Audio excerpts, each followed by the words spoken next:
We are live. What's going on out there, YouTube? This is JVS. I have a whole slew of amazing YouTubers, reactors, reviewers. Everything you can think of under the sun is right here and right now. So I will let all of them announce themselves. Whoever wants to start first, and we're gonna get into some Walking Dead conversation. Who wants to go first? I'll go first. Also, guys, my name is Anthony Rodriguez, and I do movie reviews, TV reviews, and I'm glad to be here, joined with this like ensemble of amazing reactors. So, yeah, thanks for coming, Anthony, for sure, bro. Who's next? I'll go next. Channel name is JOR-ELS Alexandria. I review TV shows, albums, films, and push out my own art on my channel as well, and do reactions and gobbledygook. Same as these people. So, yeah. Minus getting your second film about to be made very soon and having your very first film like having like thousands of views. That's just anyway. But IMon. Oh yeah, I'm IMon. My channel is IMon Snow, and I do reactions, sometimes skits, movie reviews, television reviews, and yep, the same as everybody else here. Yes. Welcome. Hey guys. Oh, sorry. No, you're fine. This is an awesome YouTuber, Failwell34, and this is his very first time here on the live discussion, and hopefully he comes back. What's going on, bro? Tell us about your channel. Yeah, guys. So I'm my channel is called Failwell34. My name's Michael. I do a lot of TV show reactions, occasional movie reviews, unboxings of like Funkos and stuff, and yeah. Dude, like, love your channel. Glad to be here. Yeah, thanks for coming, man. Thank you for having me. Yeah, anytime. So let's go ahead and recap the last episode 2. We didn't actually have a discussion about it. So what did y'all think about episode 2? Good or bad? Of the 7th season? Pretty good. At episode 2, I loved episode 2, even though the main consensus to me is that a lot of people thought it was boring, but I actually loved episode 2 personally. Yeah, I thought it was really good as well. What did y'all think about Ezekiel, though? Yo, he was dope. Cool. Shiva was so He's well really done. cool character for sure. Yes, Shiva. Oh my gosh, the CG and the way that they actually did that. They spent some money on Shiva, man. Oh, definitely, dude. Oh, God. Goodness. But I think that the highlight was definitely Carol and Ezekiel and their dynamics. And then I think that moment where he started describing how he found Shiva, it was identifying with Carol and the understanding of how he's going to treat her. Like, he's not going to treat her like something he can hold on to. He can't control her. And I thought that that was an excellent metaphor to their dynamics, their relationship moving forward. Do y'all think that there's going to be anything come out of their relationship? Yes. Or shipper. Yeah. Okay. Yeah, they're gonna get together. Dang. Well, I mean, I could possibly see it. But what about Morgan though? You think I know. I feel bad for Morgan. I mean, what about Daryl? I know. That was a season ago. That's not happening no more. Daryl. I'm always gonna be a Daryl and me Carol too. shipper. So Me too. I mean, agree. Ezekiel might get it a little bit of time, but it's gonna be Daryl long term. But yeah, so I guess it's time to get into episode 3, The Cell. All right, everybody, what did y'all think about the episode? How did y'all feel coming out of the episode? I guess is a better question.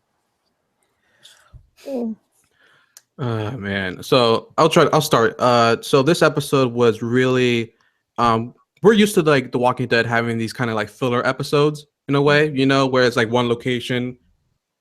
Season 7, so we know that at this point. But this episode, I've liked it better than the second episode because we got more Negan, and Jesus Christ, Negan is so goddamn quotable. Yeah. Like anything, you just like, God damn, like could not say those lines other than Jeffrey D. Morgan. Honestly, yeah, they would not be delivered as well. And I love Norman Reedus in his performance. You know, that music that was playing the entire time he was locked up was just creepy. Easy Street. It's just like Jesus Christ. Like, and it's funny because like timeline about didn't say, I think in the first episode Negan was like, we'll be back in 1 week and we're gonna go get your your stuff, and seems like it's been like about a week or two that he's been locked up, and it made me feel a type of way, man. Like I was like, I don't want to see Daryl go through this, but I get it because he's feeling guilty because what happened to Glenn and stuff. So overall, solid episode, and I makes me curious about what's gonna happen in the future. And everything with Dwight, even though I didn't really care for Dwight that much before, I thought that it little by little it made us sympathize for him a little bit more. Story what happened to him and Negan, and it makes season 6, that whole encounter, you look at it a different way for sure. IMon, you still there? I am. Oh, okay. You just kind of disappeared outside. Something happened to IMon. But no, I think you hit the nail on the head about Dwight. For me personally, I cared nothing for Dwight. I didn't like him. I thought he was just like the scum of the universe, and especially when we got introduced to him, he was escaping Negan's camp because he had stole something. We didn't understand what he stole. We didn't understand, even when he came back with the burnt face and he just decides to take all his vengeance out on Daryl, the person that let him go. I was like, by the end of this episode, I was like, I understand him. Like, I totally identify with what's going on with him. He's projecting. Like, the things that he's had done to him, he's projecting onto Daryl because Daryl was the person that kind of gave him, life in the sense of moving forward. But it was a really good episode. I actually really enjoyed it. Anybody else? Yeah, I actually really liked the episode too. I think the thing that I really liked is how they made us sympathize for this guy who prior you just hated. You thought he was a scumbag because he just came up, killed Denise. But they really did a good job, and they effectively fleshed out his character. But at the same time, they also highlighted Daryl, because for me personally, I don't know about how you guys feel, I kind of felt like Daryl's been stagnant as a character. Yeah. And I think they really did a good job in this episode shaking him up, giving him a lot of development, with obviously dealing with feeling responsible for the death of Glenn. And he's being physically tortured with a song. And I thought they really executed that well. And overall, it was a good episode. More Jeffrey Dean Morgan as Negan, phenomenal. It's just so weird. I couldn't picture him past episode 1 of season 7.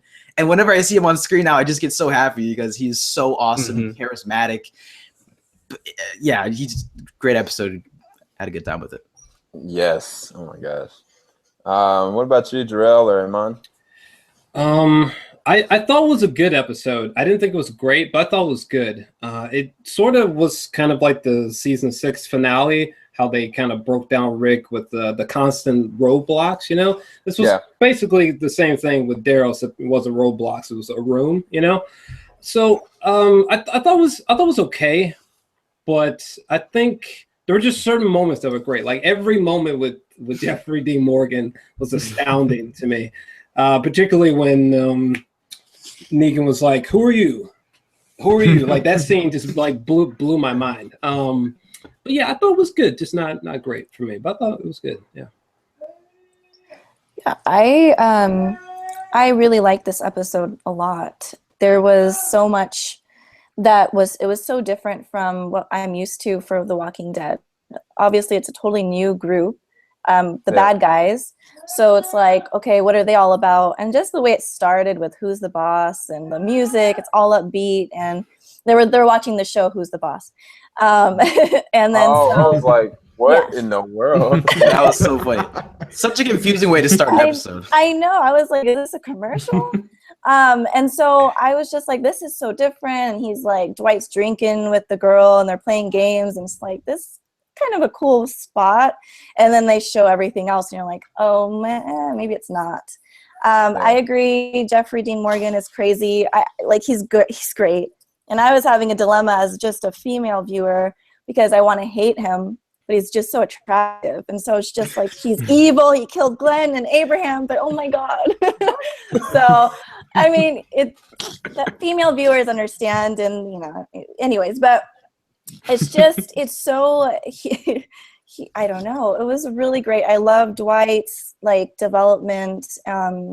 it's kind of like, is he good? Is he bad? And then I really like him and Daryl together. So I'm hoping that they team up at some point. Yeah. What did you guys think about Sherry in this episode? I thought she was actually really interesting because her dynamics, I think back to the episode with Daryl, her sister, and like what I know from the comics, how Negan treats his wives. It's not just one wife. He has multiple wives. And the whole concept is, he's not going to, force himself on anybody. He's going to make them choose him so he can feel better about himself and make everybody else feel degraded. And it's like, considering what she had to do for Dwight, it's justified how she treats Dwight. And it's crazy because that's the thing that I identify with Dwight, is that in his head, everything that he has to talk to Negan has to be proven. It's like a test. Every time he establishes some form of, good thing, or acknowledgement, he doesn't want to take credit for it because he knows that Negan targets people that look like a threat to him, or people that are smarter, or people that have potential leadership ability. And he's willing to sacrifice all that. He sacrificed his own wife. And it's like, she's kind of stuck in this situation. And I think she sympathized more with Daryl because she sees and identifies things in Daryl that Dwight had, that he gave up. So I actually really like Cheryl. In the small amount of moments she had, I really understood it the second time watching the episode than the first time. Yeah, I thought she was very underutilized. Actually, I would be totally fascinated to see a few minutes from her perspective and the perspective of the other wives. That would be really trippy and might give us other personality sides to Negan. Yeah, that'd be a great way to see different sides of Negan actually. So yeah, I was hoping we'd see something like that in the episode, but I get they wanted to, have a really, focused story. So hopefully maybe a little later on we get something like that. Yeah, for sure. Yeah. I don't know. What did y'all think about Gordon? Because I thought that whole sequence with Gordon and Dwight, when Gordon was kind of talking to him about not coming back. Because the second time I looked at the episode, I didn't even notice Gordon was kind of picking the field and doing the normal stuff. I came to realize that the people that are working for Negan, in the camp, not the people that are outside that he's using, but the people that are working with him, it's almost more torture than actually being dead. The way that Gordon was kind of describing it and how they live, I don't know. What did y'all think about Gordon in the conversation with Dwight? Are you talking about the guy that Dwight kind of shot? Yeah, just put out of his guy? misery. Yeah. Okay, gotcha. I think that whole scene with him, right? It was the reason for that they put that scene in his dialogue was kind of to make us feel bad, and it's kind of part of my negatives too, a little bit, to make us feel bad for the saviors, right? And I thought, it was kind of rushed that we're already saying no, it's bad here, why do we come to be here, we don't have to be here right now, we could just go whatever, right? And I'm I don't want to feel bad for you guys right now, come on, and but I feel the way they're trying to execute it on the show, that it's all it's all foreshadowing, if that makes sense. I've read some stuff in the comics, and I'm okay, I can see some little Easter eggs right now, but I'm not sure. I just thought that it's not. I don't want to feel bad for them. I think that's the best way I could put that right now. I mean, I can understand where you're coming from. I think with the comics, though, that you find out that there's so many different other factions and groups that there's no concrete evil place anywhere. There's always some bits of light in different sections. And so it's you're going to get to see other characters that we love do some terrible things, and then other characters do some redeeming things that have done heinous things. And I think that Dwight is going to be one of the first ones that you're going to see to do that. In spite of him killing Denise, in spite of him willing to kill Daryl, in spite of him feeding Daryl freaking dog food sandwiches, I think that he's going to have some redeeming, moments in this season that you shouldn't praise. But I think that that's the understanding of the world that they're living in. It's so chaotic. There's never going to be a point where you're like, all right, I want to just ship this one group. There's always going to be light and darkness all the way, I think. I feel that. And I think that that's what this episode did for me. I think that's why I liked it a lot, was they made Dwight have layers to him. And I think they really executed his, like, a tease of his origin and lining him up for his comic book route and what they're going to do with him, like you mentioned, redeeming himself perfectly in the next couple episodes in the season. Yeah. Oh my gosh. But I guess getting into Daryl, what did y'all think about Norman Reedus's performance in this one? I mean, nobody kind of mentioned it, but I mean, of course, Jeffrey D. Morgan nails it. But what about Norman in this one? First off, I just can't believe, Scott Gimple, you dirty man, you finally gave the ladies a naked Norman. You finally did it, but there was a catch. Like, fucking Norman Reedus, he was like, "Oh, I'm gonna be naked finally." He's like, "Yeah, but there's a catch." But outside of that, I thought that Daryl or Norman Reedus, I thought he did fantastic in this episode. This is kind of an obvious moment, but when he was breaking down crying after seeing the picture, I was kind of blown away by how convincing it was. Or just even when the moment where Negan's like, "And your name is," just that whole moment was extremely convincing. Like, that he's broken, but he's still retaliating. I just thought it was probably his best performance by far, bizarrely. Yeah. So yeah. IMon, you got something? You smiling? What are you thinking? Oh, no, I was just laughing about what JOR-ELS said, but about the naked thing. Oh, man. No. I actually have something important to say. He did wonderful. The scene with him and Dwight, with the song by Roy Orbison, pops on. He's got the picture of Glenn, and he just starts crying.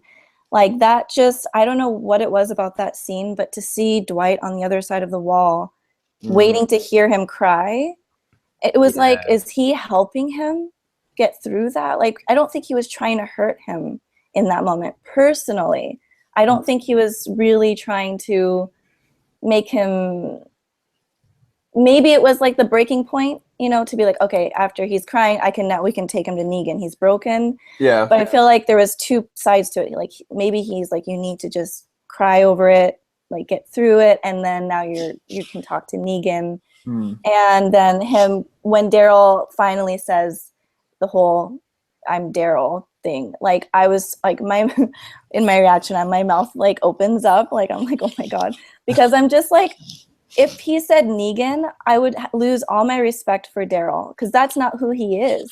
Like, he's always been that character who stands up for what he believes, and he's never like gonna back down. So I was like, you just have to kill him, because he's not gonna bend the knee ever. Exactly. So like I'm thinking, like, is Negan gonna get bored of him at some point or get frustrated and just off him? Like, that's what I'm thinking. Yeah, right. It's funny. I feel like Negan was trying to replace Dwight with Daryl. He even said it at a certain point. He was like, "I respect your willingness to not back down, but to a fault." It's like, at the point that it conflicts with what his personal interest is, then he'll kill him. It's just going to be interesting to see how he does it. And to comment off what IMon said about with Dwight, with Daryl, I think that Dwight was actually trying to help Daryl. I honestly think throughout most of the episode, especially looking at it the second time, all the different times, there were so many moments that, Dwight could have just ended Daryl, for one. He could have set him up, too. But he chose to acknowledge and talk to him. He chose to tell him, look, you need to get with it. Because I think he's been there. And I think it was like the moment where I think each time Norman Reedus' character kept on getting up and eating the sandwiches, getting up, eating the sandwiches, the final time he was just kind of shaking, and like he was trying to tell him, he's like, look, either you can die, you can be like me, or you can be like them. And it was like he didn't have to tell him any of that, and it wasn't because Negan told him that. I think he really genuinely wanted him to make it, which is weird because I don't know, that was the other part I identified with. And I was like, man, he's got levels of humanity that I didn't understand. That's what you were talking about with layers. I totally agree. So I really do feel like he was trying to help Daryl, but he's frustrated at the end in what he said because he didn't have the fortitude to stand up to Negan like that. Exactly. He thought that he would have, one, killed Sherry or killed himself in even saying that. So I think there's jealousy and then there's respect there. But I don't know. Do y'all think that Dwight's going to turn on Negan? That's my question to y'all. Yeah, I think so eventually, but it's tricky, though, in terms of when. You can start to see the wheels turning a little bit, like when he was kneeling, he kind of gave Negan a certain kind of look, or every time that Negan mentions his wife, which is crazy brutal. Like, he was so rude, man. Damn. He's a savage. He's a super savage. Eventually, yeah, but seriously, Daryl needs to like pull a Chris Angel and like they just go to the cell and he's just gone. I'd be like, oh shit, he got out! Oh my god! Or not free. Or Daryl actually does obey, which would be great because that'd be unexpected. I mean, not great, but it'd be unexpected. And like it's kind of like a Gangs of New York situation where like he's kind of under his wing, and then like just out of nowhere he betrays Negan at the right time. Yeah. So yeah. That's interesting. That'd be crazy if. Oh, what you say? Hold on. What you say? No, I was just saying that's what I would love to see for sure. Oh yeah, it'd be cool if like Paul or Jesus just kind of sprung Daryl out. He just was like ninja style. Yes, got into waiting the for camp. Jesus. Where's Jesus? Waiting. It's been ages. Every episode, I'm like, "Are you here yet? Where are you? Yeah, like where is this dude? Come back." For real, man. Yeah. But like connecting back to Dwight, I think at a lot of times when he was like you were saying like telling Daryl all these things that he didn't really need to say, I think I agree with you. I think he was almost talking to himself in a way, how he could have been like that, but he decided not to. So I feel like there's also like the sense of jealousy, but he's kind of trying to help him out, be like, you don't make the same mistake I did. Yeah, exactly. That's real.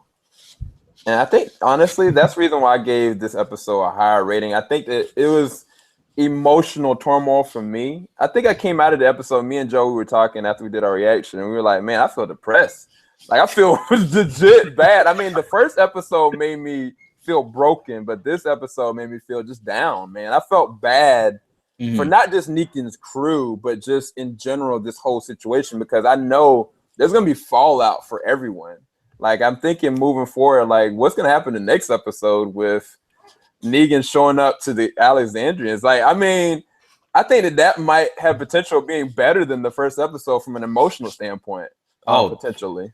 I'm waiting to see Maggie. Oh, my gosh. Oh, man. Nah, she need to stay in Hilltop. She don't need to see that, man. Oh, my gosh. She don't need to see that, man, dude, because she'll spit in his face, man. Oh, definitely. And it's an extra long episode, too, if I'm not mistaken. So there's going to be a lot of... apparently it's 85 minutes instead of the regular time. Oh, I didn't know that. Yeah. Okay. Oh, wow.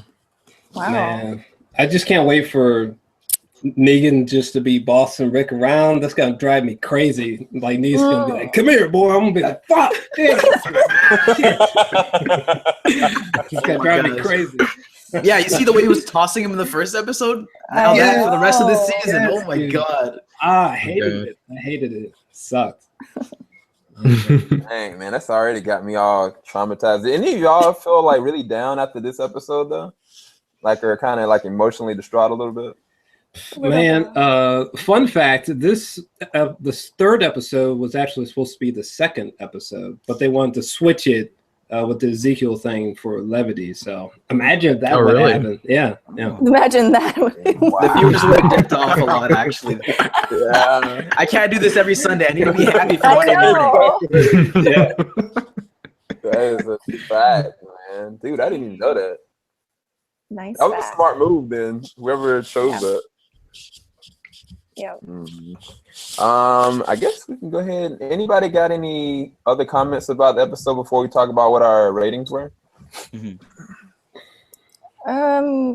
was just one moment. I don't know if you guys are familiar with Cowboy Bebop. Oh yeah. Yes. Oh, yeah. Hey, There's like I don't know this is why. so much irony right now. I was Oh my watching this God. today. Oh really? I literally Oh, was yeah. watching Wait. this Whoa. at Like, you had it home. ready to go. It was Damn. I don't know That's how so you weird. knew. We planned it. Amazing. I don't know. That's really weird. This was not staged at all, this guys. I was not swear. Not. I was We don't watching it stage- today. We stage our reactions and we stage our live discussions too. You're not supposed to tell Oh them. Oh dang! Oh my God, the secret.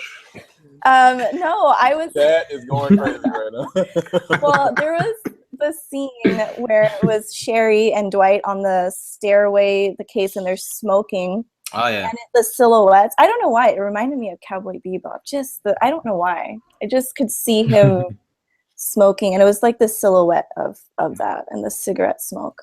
Maybe only me, but that's all I saw. Man, just Cowboy Bebop and Walking Dead just blew my mind. The reference was just too good. But no, I think the only other thing I was gonna add is that like I thought the episode was good. I didn't think it was great. I just thought that some of it didn't seem to be so drawn out, like the stuff in the room became kind of repetitive to me. And to be honest, like it's Daryl. I actually am theorizing that between sometime now and season 8 at the latest that Daryl's gonna die. But like it's too soon for him to die like third episode. So a lot of it just seemed kind of some of the suspense seemed kind of redundant because it's like, well, what's the worst you're gonna do to him, So that kind of irks me just a bit, just a little bit. But I mean, just major gripes. And it was really minimal. People say that episode 2 was like nothing happened. This episode, I mean, stuff with Dwight was interesting, but it was pretty fleeting to me at least. So it was a very minimal episode outside of Negan's insane monologues and that song. yeah. But which the song was starting to torture me. Oh, it definitely did. Yeah. And did you also notice how like later on, I think towards like the last time they played it, they actually didn't play the same part over again. They played the end of the song, I think. Yeah. So I was like, oh, they want us to sing the lyrics, like. And I guess just the last thing, like replay value, is a big thing for me. And this is not an episode that has a high replay value. But hey, I thought it was good though. So. Except Negan, just hearing his lines. Yeah. I had to watch it again just because I felt like I missed stuff just from like me feeling a certain type of way after it. But anybody notice the heavyset guy that was kind of guarding Daryl, that he looked like he had Rick's python? Did anybody notice that the gun looked like Rick's gun? Oh, is that his? That's what it looked like to me. Like I looked at that, I was like, dude, is that Rick's gun? And I was, because they did show it twice. They wanted us to see the gun, which he looks so annoying every time. Like, huh? Yeah. Maybe he took his gun. I know he's got that. We all know he's got that little hatchet or whatever. Yeah. So. Yeah. So I don't know. I guess we'll find out later. But no, I thought it was an excellent episode. Do you everybody wanna go over their numbers from 1 to 10?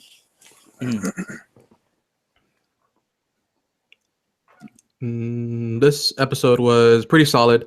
I thought it was a good development for Daryl. I love Negan, and give it like a 7.5 out of 10, around there.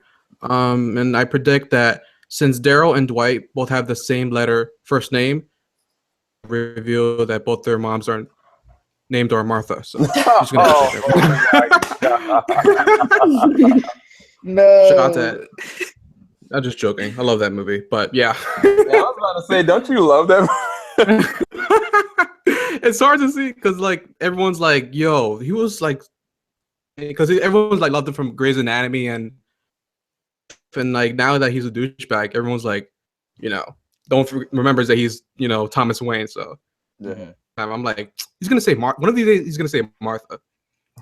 Now that you say that, Glenn should have said it. Like, oh my gosh, Martha. I'm not joking though. Oh no! Wow, too soon. That would be sad. You got people still emotionally broken by that scene. Oh no! I haven't even seen it all the way through because I walked out. Anyway, I don't. Number rating. My God. Number ratings. Oh my God. Number ratings for me, yeah, I actually really enjoyed the episode. The character development with Dwight, the fact that they managed to so that's 2 weeks in a row that we haven't seen the main group, and I thought they managed to pull off an interesting episode. Also showing off the saviors in Negan, highlighting Emilio, the dude the actor who plays Dwight. I thought he did a good job, as well as finally doing something with Daryl, because for me personally, I was so tired of him. They're finally shaking up his character, so I really like that. I'm gonna go ahead and give this episode an 8.5 out of 10. Nice. Okay. I think I'm probably gonna give this episode probably about a solid 7 out of 10. I thought it was pretty good. But seriously, one other thing, I think on the next episode when Negan finally arrives at the gate, he should like arrive with like Big Pimpin' playing, and like there should be a montage sequence with him pimping his wife. You know, I want to see that. I just want to see that montage. My God. That needs to happen. AMC, you're listening, right? Do it. I don't think they'll do it. What did you give it for a number? God. I actually gave it a high rating, and I don't know. I just really felt like a lot of the scenes were powerful, like the Gordon and Dwight scenes and the Daryl and Dwight scene with the music. Just, I don't know. I'm very big on music in movies and TV shows, and if it catches me and makes me feel a certain way, I will give it a high rating just because of one scene. So I gave it a 9 out of 10. So because I really felt this episode, like everything about it just really struck me. And the Negan and wives thing is like, it's totally from Mad Max, right? Mm-hmm. All the wives, like that's. Yeah. He reminds me. I don't remember his the guy's name, the gross guy. Ugh. But I just know that he had all these wives and they're all young and beautiful.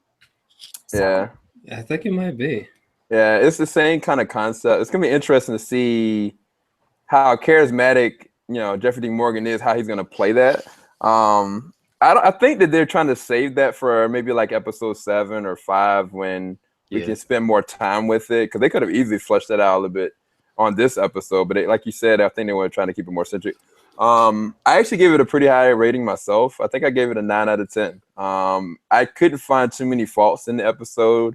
The first time I watched it, it was like emotionally, it was kind of made me feel one way. But the second time I watched, I was like, I really appreciated, what they did. And I mean, for us not to have but one of the main cast members, I thought that they did a really good job. And for them to add layers to Daryl's character, in spite of everything he's gone through, it's like he lost, Judith, he lost, Beth, and then he lost Denise. And then now when he showed that picture, that one moment when the picture is, as soon as he kind of pulled it out, I was like, that's Glenn.